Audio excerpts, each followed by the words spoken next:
Atlantic City, 4:50 a.m. Inside a cold, silent hangar at Summit Aerotech, amid millions of dollars worth of sleeping metal, a 17-year-old boy was bent beneath a Gulfstream G650. No one was watching. No one was waiting. Only the flicker of trembling fluorescent lights, the wind whistling through steel seams, and a pair of oil-stained hands, trying to do something the entire engineering crew had called hopeless. 4:50 a.m., Hangar 3, Summit Aerotech, Atlantic City. The faint sound of metal echoed through the vast empty space, like the heartbeat of a sleeping giant waiting to be awakened. In the cold blue glow of flickering fluorescent lights, a slender figure was bent low beneath the engine wing of a Gulfstream G650, a private jet worth nearly $40 million. Malik Turner, 17 years old. His face was still slick with sweat after 7 hours wrestling with the tangled mechanics. Dark circles shadowed his eyes from lack of sleep, but his gaze was razor-sharp, precise, steady, unwavering. He tightened the final bolt, then paused. One arm rose slowly to touch the chain around his neck. A pair of old silver wings, tarnished with time. He drew a deep breath. "It's done, sir. I don't know if anyone's going to believe it, but I did it. Those wings once belonged to Lieutenant Samuel Turner, a Tuskegee airman, one of the first black fighter pilots in U.S. military history, and now they hung over his grandson's chest. Not inside a cockpit, but in a hangar where no one believed he even belonged. The same G650 the engineering team had said needed parts flown in from Switzerland. The same G650 every senior mechanic had walked away from last night, muttering hopeless. And a kid, no degree, no pedigree, no family in the business, had stayed behind, alone. The early morning wind slipped through the cracks in the hangar doors. Malik rose, stretching his sore limbs, one hand still on the pendant. He flipped the test sequence. The thrust reverser system kicked on with the smooth, resonant hum, like the awakening call of a giant bird rising from a long slumber. He smiled, a small, quiet smile, one that needed no witness. In the far corner of the hangar, the digital clock hit exactly 5 a.m. And then, the hangar doors began to open. A figure appeared. Charcoal grey suit, tense face, quick stride. Graham Whittaker, CEO of Whitestone Capital, the man who owned the aircraft, the man who had no idea that the boy standing on the cold concrete floor was about to bring his entire past roaring back. 5:01 a.m. Hangar 3. The sharp sound of fine leather shoes echoed across the cold concrete floor. Graham Whittaker stepped inside, hands in pockets, eyes sweeping the hangar like a radar. He wore a deep grey Italian suit, his tie slightly askew after a sleepless night. Behind him, the escort car still idled, its headlights casting a stark beam across the hangar floor. "Where's Davidson? I was told the chief engineer would be here." His voice was steel, not a question, a command. From the right side of the G650, a calm, steady voice answered, "They've all gone, sir. I'm the only one left." Graham turned and froze. A boy, barely 18, stood next to the engine housing. Grease-stained coveralls, worn-down work boots, oil on his hands. His curly hair tousled, his face weary but unafraid. "What's your name?" "Malik Turner." "You're an apprentice?" "Yes, sir." "And you just told me you fixed my G650. Graham stepped closer, eyes narrowing, somewhere between doubt and caution. This was the aircraft his veteran team said would require 5 days waiting for replacement parts from Switzerland. Every hour of delay meant hundreds of thousands in losses. And now, a young black apprentice, not even an official member of the engineering staff, was standing there, claiming to have completed the job. Malik nodded. No arrogance, no deference either. I recalibrated the auxiliary thrust system and reset the controller's calibration protocols. No parts needed. I can walk you through it if you'd like. Graham didn't respond. His eyes had shifted, no longer on Malik, but on the silver pendant glinting on the boy's chest. He stared. His breath caught. He froze, as though something had touched an old scar that never healed. That wing, he said softly, almost inaudibly. Where did you get it? Malik reached up, instinctively brushing his fingers against the pendant. A gesture born of habit, of memory. It belonged to my grandfather, Elijah Turner. He was a Tuskegee airman.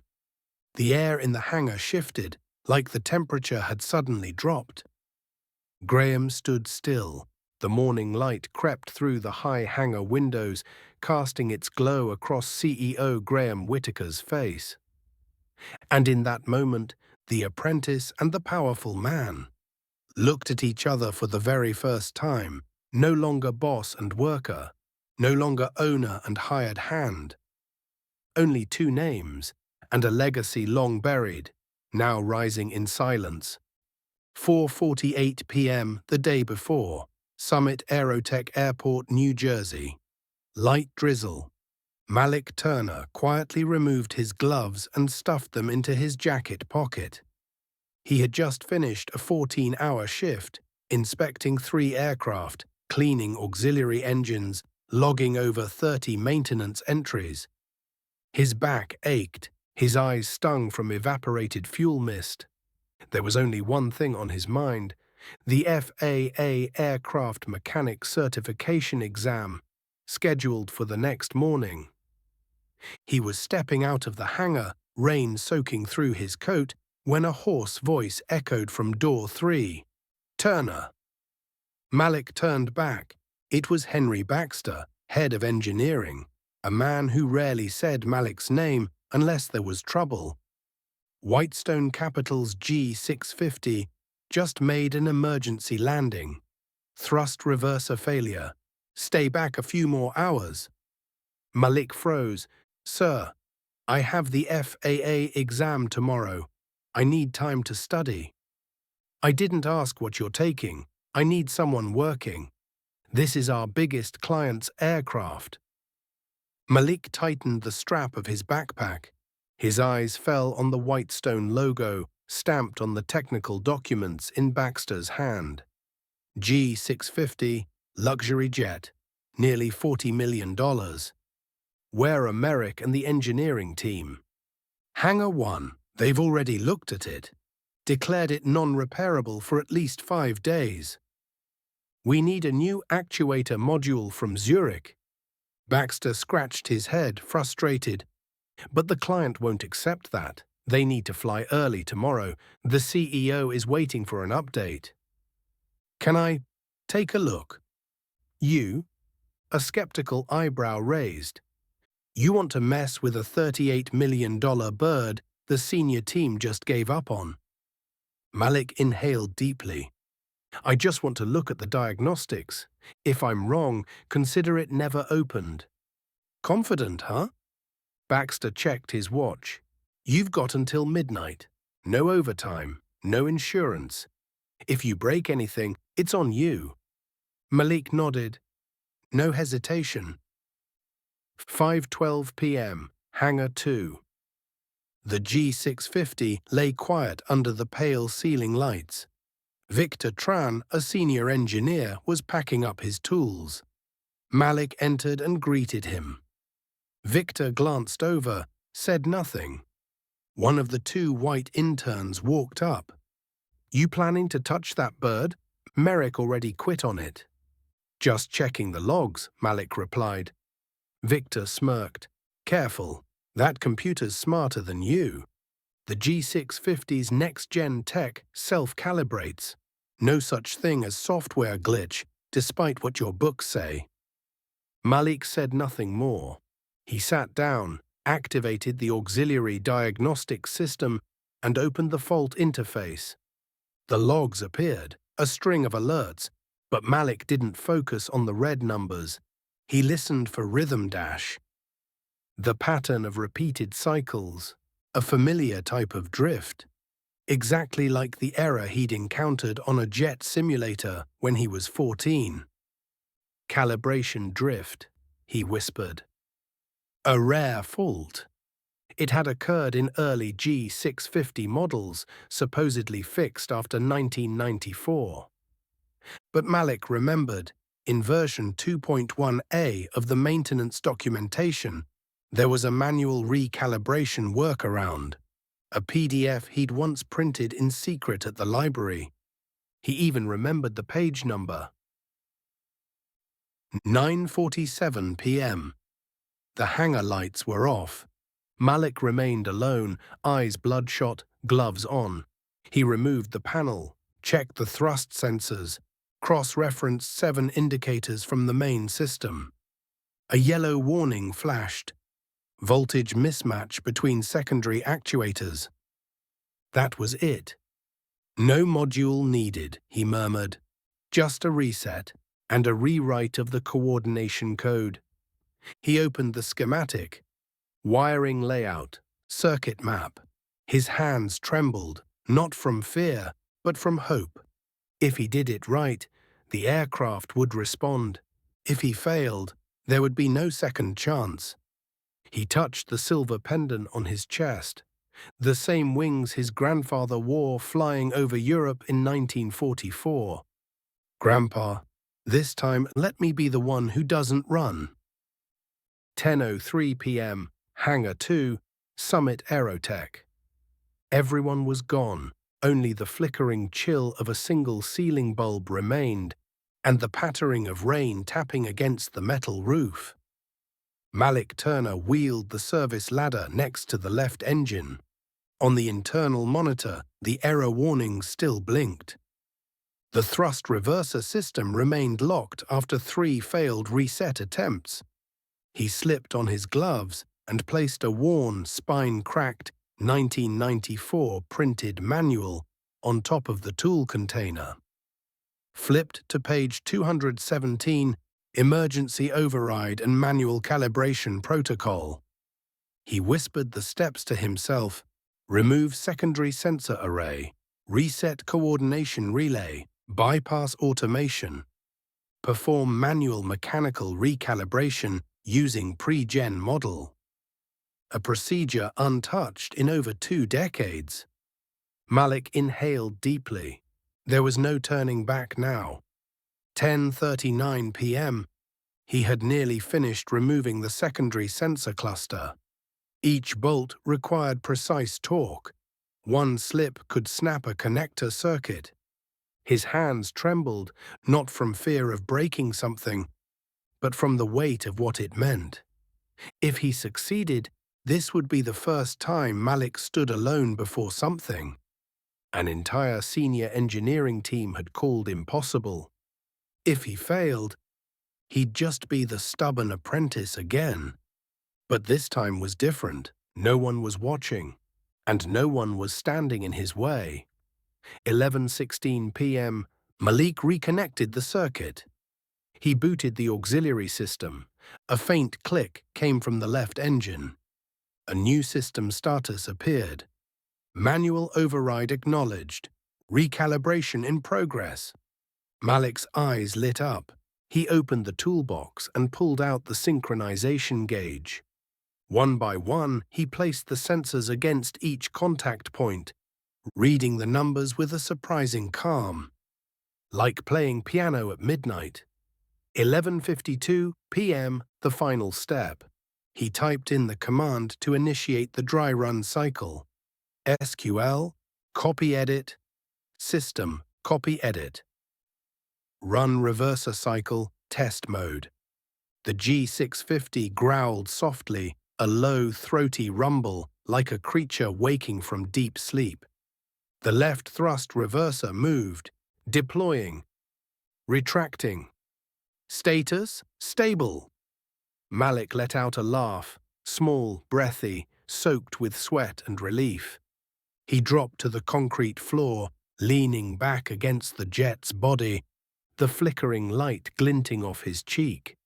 He had just done what a 20-year veteran engineer had called hopeless.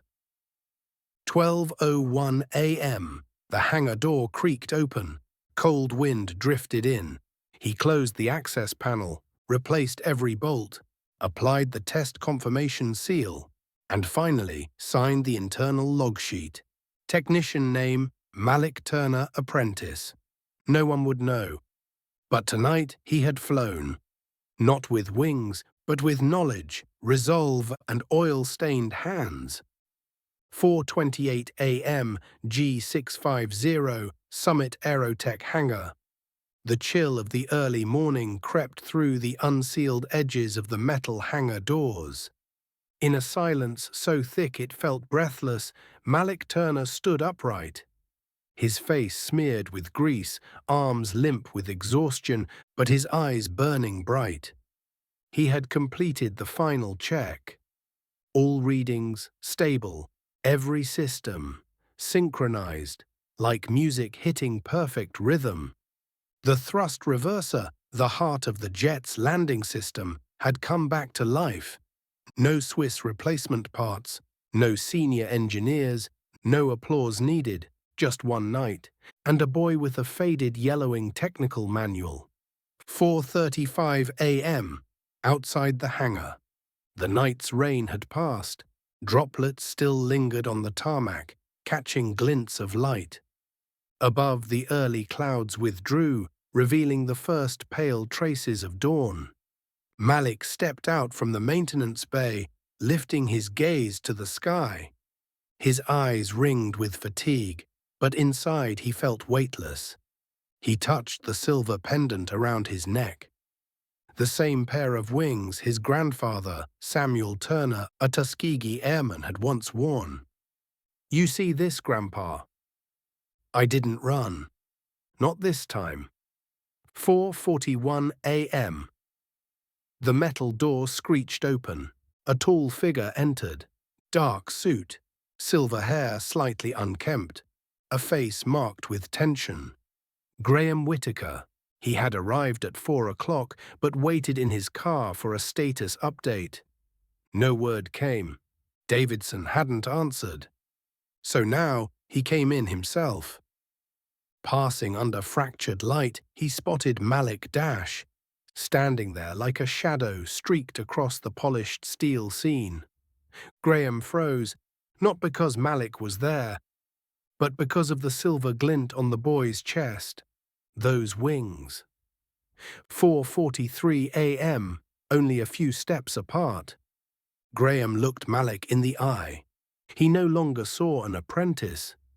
He saw life, reborn from a place everyone else had declared beyond saving. Malik nodded once, succinctly. "The G650 is ready. The system stabilized after recalibration. I left the logbook and schematics on the bench." He turned to leave, but Graham spoke. "Wait. Those wings, where did you get them?" Malik turned back, voice steady. "From my grandfather, Samuel Turner, Air Force Lieutenant, Tuskegee Airman Squadron. He died in 1966. They never let him fly commercial aircraft." Graham stood as if frozen in place. His eyes had just fallen into a bottomless well of memory. "Samuel Turner," he echoed, nearly breathless. Morning light spilled in through the hangar doors. Graham turned his face slightly, as if to hide the tremble in his expression. Then slowly he faced Malik again, his voice heavy. "Did you know? Your grandfather saved my father's life, in the skies over Germany, in Bindoku's Yuzkirk dirt." Malik froze. For the first time in his life, the chain around his neck didn't feel like just an heirloom. It felt like a pathway, leading a quiet, unseen 17-year-old boy into the epicenter of legacy, history, and recognition. Satozos, 4:45 a.m., inside the Summit Aerotech hangar. Graham Whitaker stood motionless before Malik Turner, his heart still trembling with a realization that hadn't yet settled. His eyes rested on the chain, the small silver wings gently swaying across the boy's chest. And suddenly, a vision from long ago surged forward. He was a child watching his father return from the war, eyes brimming with tears, telling the story of a black pilot flying a red-tailed Mustang, pulling alongside a burning B-17, tilting his wings in salute, then disappearing into a sky filled with flak. That pilot's name was Turner. Graham swallowed hard. "Are you sure?" he asked, voice unsteady. "Samuel Turner." "Yes," Malik replied softly, "I'm his grandson." In that moment, beneath the dim lights of the hangar, with the morning wind whispering through the steel seams, Graham saw a legacy he had let drift away for half his life. He stepped forward. Slowly, not with the bearing of a CEO, but with the quiet posture of a man searching for something he'd long lost. "Your grandfather brought my father home from Germany. If not for him, I wouldn't be standing here." Malik said nothing, his face still smudged with grease, his hair still tousled. But now his eyes held something else, not triumph. Connection. 4:47 a.m., only a breath between them now. Graham extended his hand. A handshake without race, rank, or power, just the son of a man once saved, and the grandson of the man who once saved him. Malik reached out and took it. And in that instant, the silver wings seemed to shine brighter under the first light of dawn, as if two souls from the past stood beside them, smiling. 5:02 a.m., temporary office, Summit Aerotech hangar. Graham Whitaker sat quietly in an old leather chair, his hands still faintly trembling. On the desk lay the technical folder Malik had left behind. System schematics, diagnostics logs, recalibration steps. Everything was documented, precise, flawless. But Graham wasn't looking at it. His eyes were fixed somewhere distant, where memory had stirred without his permission. Across the desk, Malik stood in silence. He didn't know what had just been recalled, only that the air in the room had grown heavy. Graham reached into his suit pocket and drew out an old envelope. Its paper yellowed with age. Handwritten on the front, "To Edward Whitaker, April 1993. He opened it. Inside was a photograph, a black and white image, two World War II soldiers, one white man in a US Air Force flight jacket, tall and lean. The other, a black man, beaming gloved hands resting by his side, standing next to a red-tailed Mustang. "The man on the right," Graham pointed, "is your grandfather, Samuel Turner. The one on the left is my father." Malik leaned in. The silver wings were clearly visible on the black pilot's chest. "My father survived a suicide mission over Gotha, Germany," Graham said softly. "His B-17 was hit by flak, engine ablaze. The formation left them behind. But a lone pilot from the Tuskegee squadron closed in, stayed with them for 80 miles. Shot down two Me-109s trying to finish them off. He didn't care who he was saving, just that they were on the same side." Graham's voice lowered to a reverent hush. "And my father lived, came home, built Whitestone Capital, had me, had my son Miles." Silence. Then Graham looked up, straight at Malik. "Maybe we forgot. Forgot the debt. Forgot even to say his name.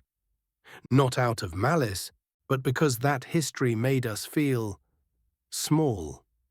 Malik stood still. He had never heard anyone speak of his grandfather like that. As a man who had changed the course of an entire lineage, Graham pressed his lips together, then continued, "You know, 3 years ago, I served as a sponsor on the National Engineering Scholars Council. I remember seeing your name, Malik Turner. Outstanding technical scores. Your application was top tier." Malik frowned. "But I withdrew in the final round," he said quietly. "I told them it was family reasons, but really, I didn't feel like I belonged. The other finalists were all sons of CEOs, engineers, professors." He looked down at his hands, stained with oil and grease from the night's work. "I'm just a kid raised by my grandmother. I take the bus to the hangar, pack homemade sandwiches. I didn't think they chose me because I was good. I thought they picked me because I was different, because I made their diversity charts look better." Graham didn't interrupt.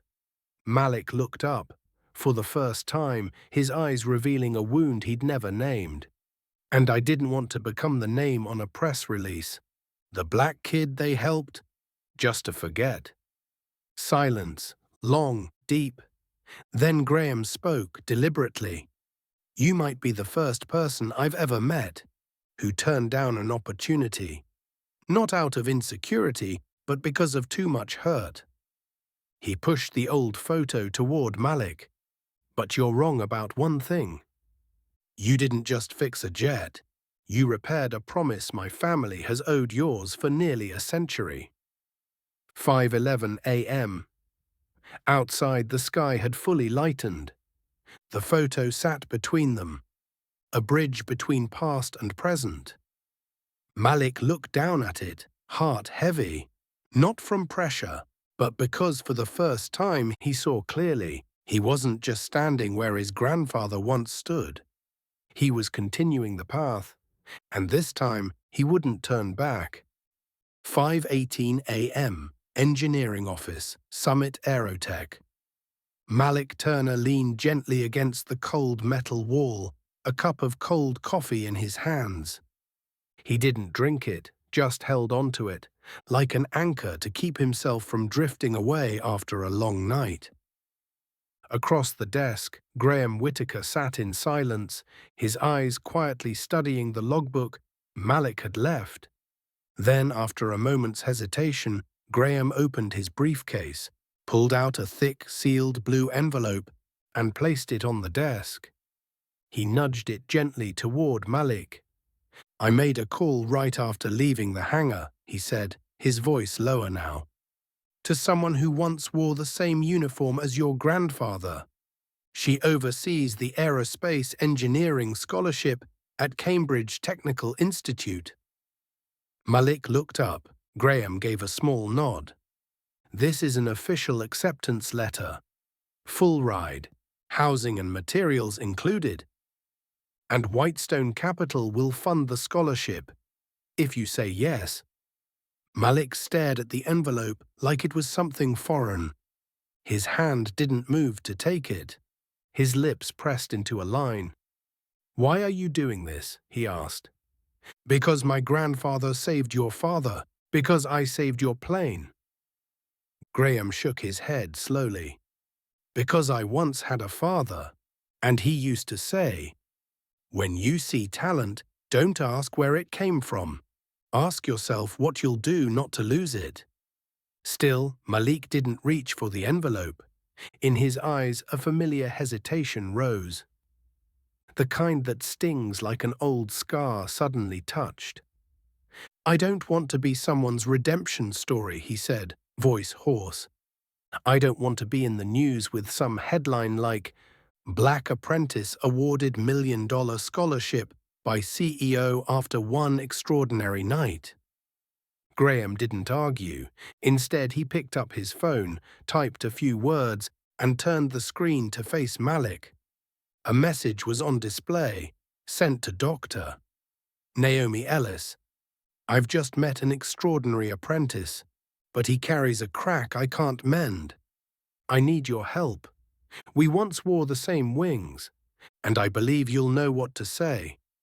Graham said quietly, "I'm not pressuring you, but I've arranged for you to meet the scholarship chair, someone who wore the same wings you're wearing now. If after that meeting you still say no, I'll respect it entirely." Malik was quiet for a long moment. Then he nodded, just once. But something had started to shift inside him. Not faith in the world, but a first step toward believing that maybe, just maybe, he could be chosen not for being different, but because he deserved it. 7:20 a.m., a small cafe near Atlantic City Airport. Morning light streamed through the windows, spilling across the surface of a weathered wooden table. Malik Turner sat there, hands clasped. He wore a white shirt and clean jeans, the only outfit he owned that wasn't stained with engine grease. The cafe door opened. A black woman in her 40s stepped in. Tall posture, straight shoulders. Her steps cut through the air like a seasoned pilot through wind. Around her neck, glinting in the morning sun, a pair of silver wings. Dr. Naomi Ellis, retired fighter pilot, now Director of Aerospace Scholarships at Cambridge Technical Institute. "You're Malik?" she asked, voice low, warm, steady, eyes sharp, as if they'd once flown through storms. Malik stood and shook her hand. The handshake was firm, no pretense. They sat down. Naomi didn't open a file, didn't pull out a laptop, she just looked at him. "I'm not here to convince you," she said. "I came because Graham said something I couldn't ignore. This boy carries a crack I can't mend." Malik remained silent. Naomi nodded toward the wings on his chest. "You know what we have in common." Malik looked at her and gave a quiet nod. "We both had someone who wore these wings, and we both had to fight for the feeling that we deserve to wear them ourselves."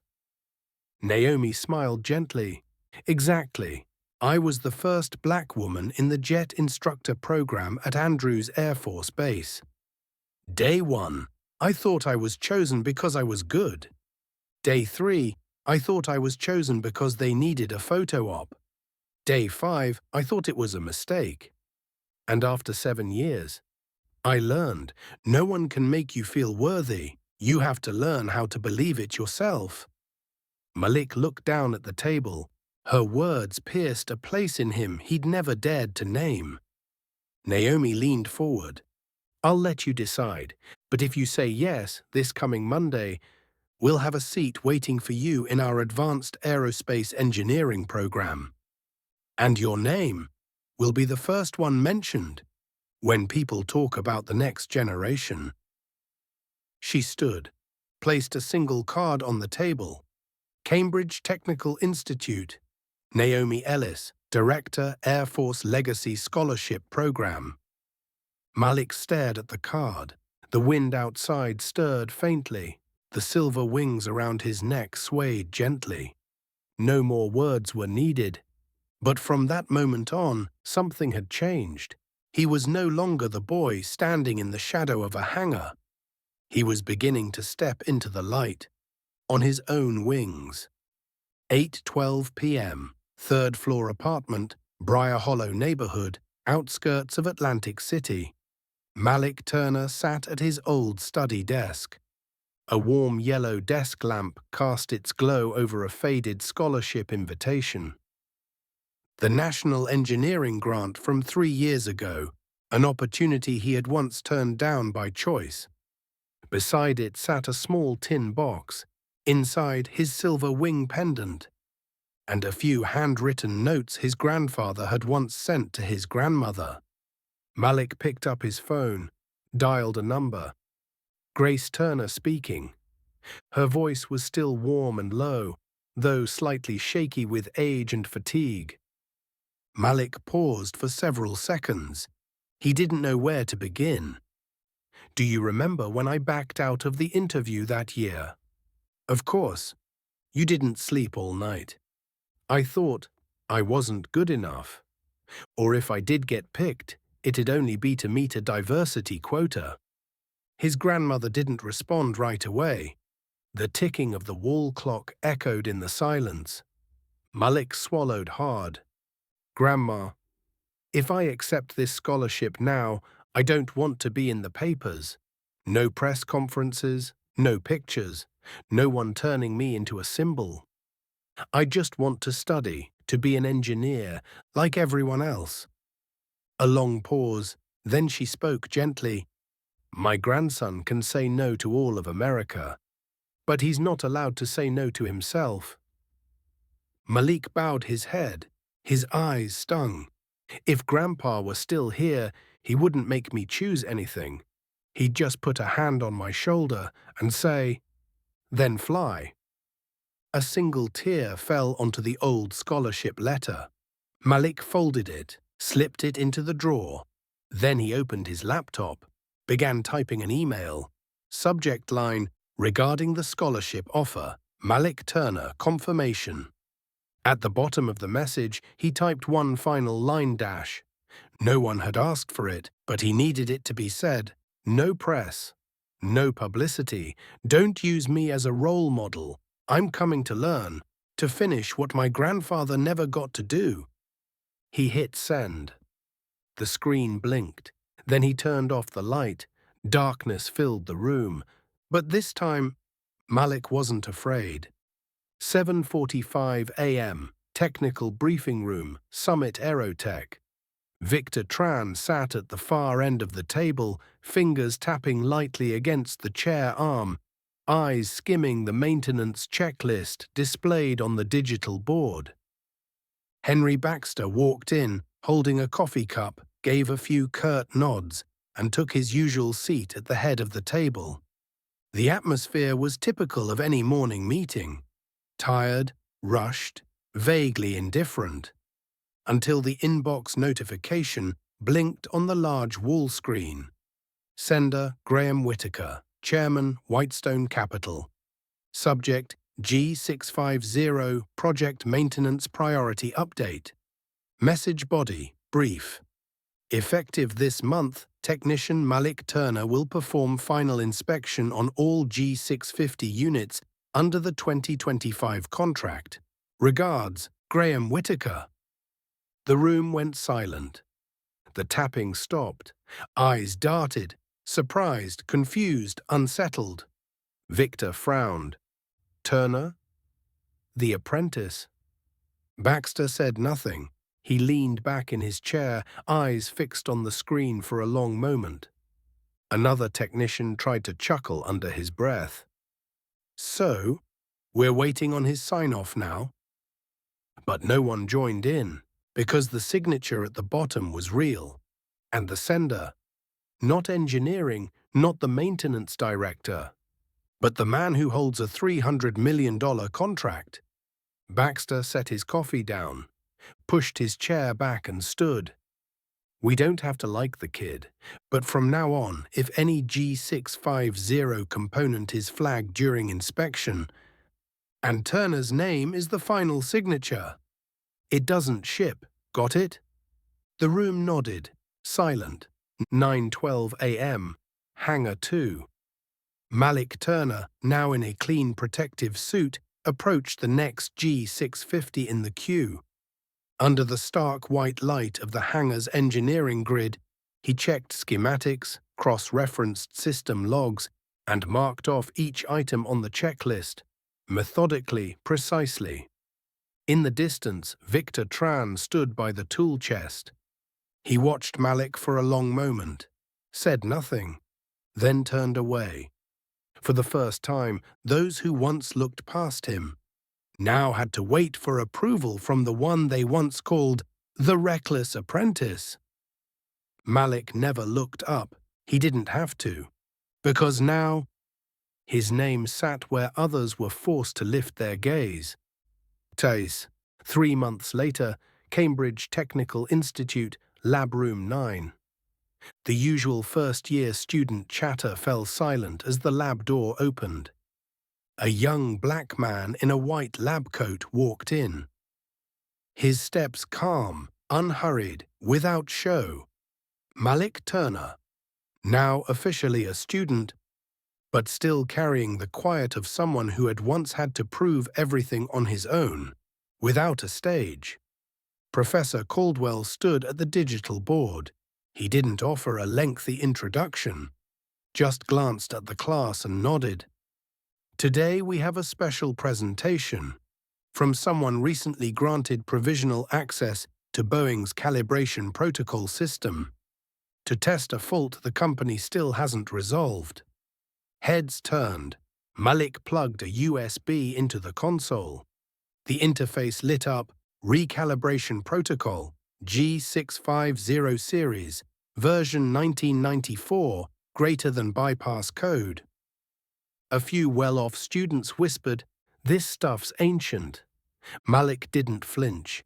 He began to speak.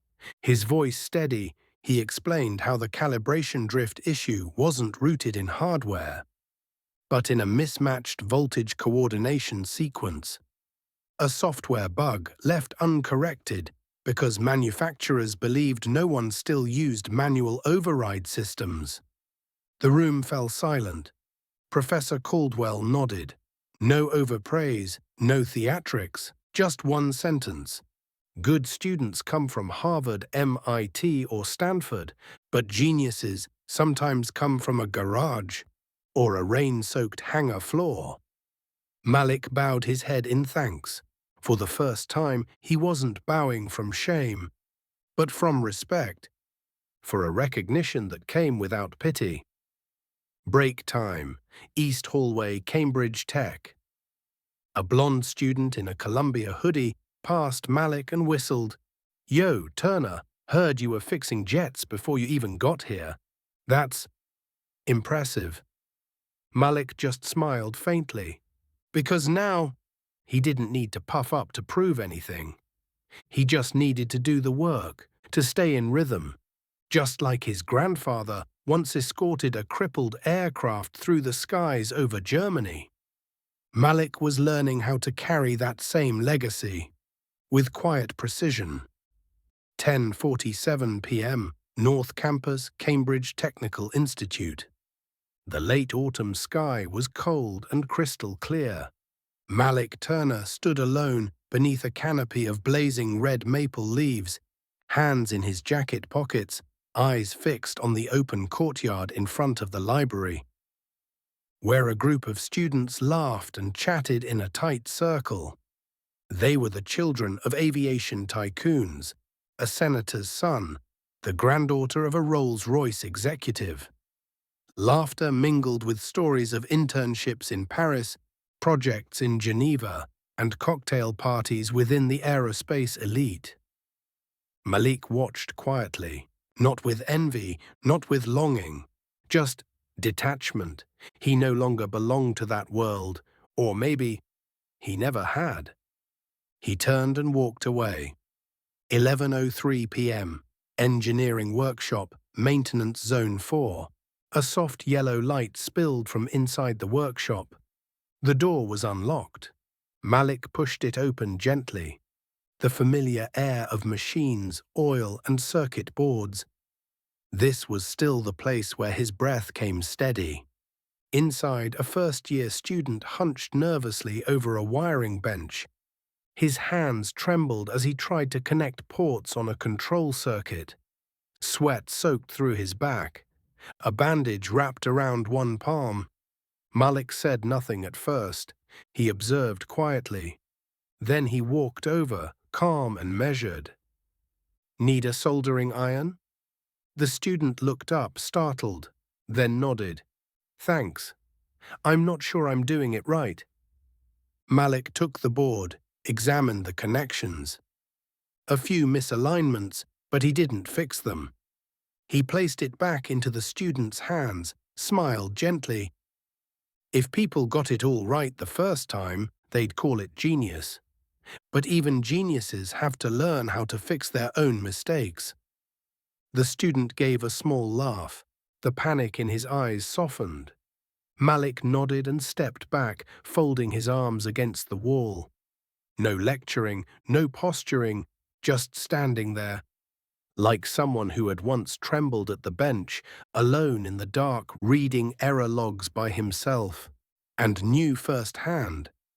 Sometimes one ordinary sentence can be a parachute. Malik stepped outside the workshop, looked up at the sky. Beneath his collar, the silver wings shimmered faintly. He didn't need to fly backward to the places where people saw him with pity or pressure. Now he was the one setting flight paths for others. No spotlight, no golden plaque, just being there. At the right moment in the right place. 1 year later, Hangar 3, Summit Aerotech. There was no ceremony, no banners, only a small bronze plaque newly installed near the maintenance hatch of a Gulfstream G650. The very aircraft once declared system dead, and brought back to life by Malik Turner quietly, without fanfare. The plaque bore just a few engraved lines. For Malik Turner, who reminded us, talent wears no uniform, and legacy needs no title. No press release, no photo op. But Victor Tran, the veteran engineer who once mocked Malik, stood in silence before it read the words slowly and bowed his head. Meanwhile, over the Pacific Ocean, that very same G650, tail number WS112, was flying Graham Whitaker and his son to Tokyo. By the window, Graham listened to the familiar hum of the engines. His hand rested gently on the armrest, as if in quiet gratitude for something once repaired. With heart, not rank. Beside him, Miles Whitaker was reading a technical article. Calibration drift, reconstructing a singular event at Summit Aerotech. Author M. Turner. Without looking up, Graham said, "If you want to learn engineering, don't start with the CEO. Start with the quiet kid who fixed what an entire department gave up on. Because some wings don't fly backward, but they move the whole world forward." The G650 vanished into the sea of clouds. No golden plaque, no lifetime award, only a name, Malik Turner, carried in every engine cycle, every silent hum at 40,000 feet. A name no one advertised, but for everyone who flew, a name quietly remembered and deeply grateful for. Not every legacy is written in history books. Not every genius comes from a lab or a scholarship board. And not every victory needs a stage. Malik Turner didn't need a white lab coat or a prestigious degree to prove he was worthy. He only needed one night, one impossible machine, and the belief that, if he didn't believe in himself, no one else would do it for him. In a world that often sorts talent by test scores, skin color, or pedigree, there are some who quietly step in. Just to remind us, ability doesn't need permission, only a chance to be heard. Maybe no one will ever call their name on a grand stage, but what they fix will keep running. The people they help will keep flying. And future generations won't have to bow their heads for looking the same or coming from the same place, because someone once stood ... not to demand a seat, but to create one for someone else. The silver wings around Malik Turner's neck. They aren't just a keepsake from a grandfather long gone. They are a witness to a truth that needs no announcement. Everyone deserves to take flight. If someone, somewhere, is brave enough to believe it.